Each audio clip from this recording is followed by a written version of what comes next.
All right, welcome. Today, we are diving into a skill that is quite literally at the heart of everything we do. We're talking about interpersonal communication. So let's break it all down and figure out how to make every single word we say, and maybe more importantly, every word we don't say, truly count. But first, let's kick things off with a question I think we've all asked ourselves at some point. Why is it that sometimes, even when we have the absolute best of intentions, our words just fail? You say one thing, the other person hears something completely different, and suddenly a perfectly normal conversation just goes completely off the rails. Oh, you know the scene, you've been there. You send this carefully crafted, thoughtful message, and the reply you get back is just, okay. Or maybe, fine.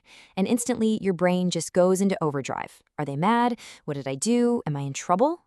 That tiny, one-word text is a perfect snapshot of how easily communication can completely fall apart when we don't have the full picture.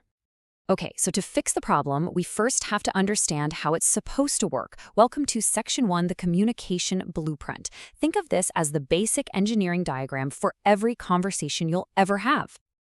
Every single conversation really just boils down to these three key players. First, you've got the sender. That's the person who has the idea. Then you have the message itself, the actual information. And finally, you have the receiver, whose job it is to make sense of it all. It sounds so simple, right? But almost every single miscommunication in history lives in that tiny little gap between what the sender meant and what the receiver understood. So every idea goes on a little journey. The sender takes a thought and has to encode it into words or actions.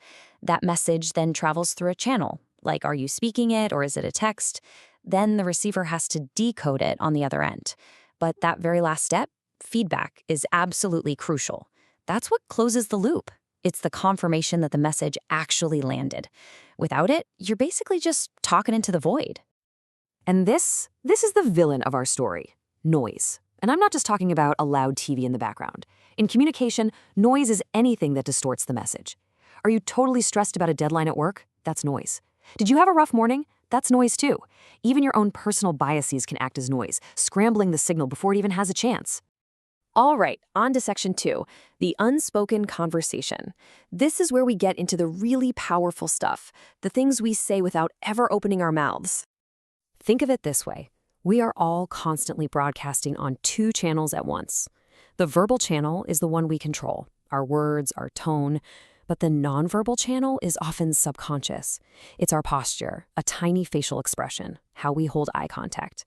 And here's the golden rule.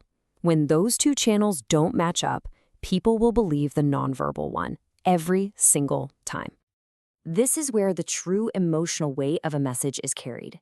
Your words can say, I'm feeling confident, but if your posture is slumped and you're avoiding eye contact, that's a whole different story. A comforting hand on someone's shoulder can say so much more than a paragraph of words. And sometimes, even silence speaks volumes, right? I mean, seriously, think about it.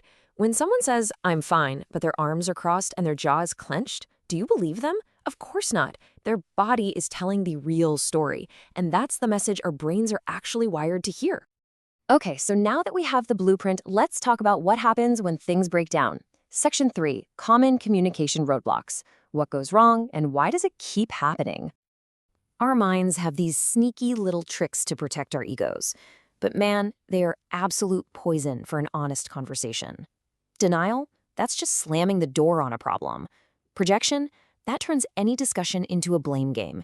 And rationalization? Oh, that's just the art of making up fancy excuses to avoid taking any responsibility. They're all just conversational dead ends. And we have to talk about the biggest roadblock of our time. Yep, we're back to that one-word text message. When we're communicating through a screen, we lose almost everything. All those critical nonverbal cues, the tone of voice, the look on their face, their body language, it's all gone. It is a perfect recipe for misunderstanding. Without a smile to go with it, a simple question like, did you finish that report, can sound like a full-blown accusation. Okay, enough about the problems. Let's talk about solutions. Section 4 is the professional's toolkit.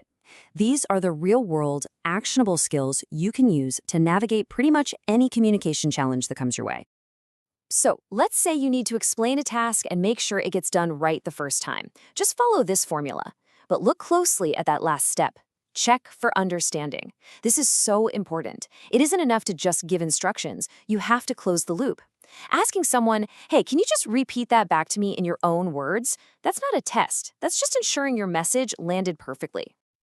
Now this is a masterclass in de-escalation.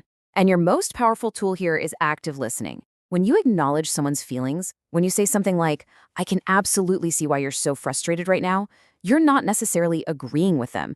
You're just validating their emotion. That simple act can suck all the anger out of a room and pivot the conversation away from blame and toward a solution. And that brings us to our final and most important section, Section 5, the power of assertiveness. Honestly, this is the master key that brings all of these other tools together and makes them work. This distinction is so critical. Assertiveness is not about being pushy. It's not about winning an argument or being aggressive. It's the healthy, confident middle ground. It's about having the clarity to state your needs and your boundaries while also respecting the needs and opinions of the other person. You could say it's basically just honesty combined with respect. And this is exactly why it's a superpower. Assertiveness creates this amazing positive feedback loop. Clear communication builds trust. Trust reduces conflict. And less conflict means stronger, more effective teams. It's the foundation that allows you to effectively advocate for yourself, for your ideas, and for your team. So, with this new blueprint and these tools in your pocket, I'll leave you with one final thought to take with you. What conversation, big or small, are you going to approach just a little bit differently tomorrow?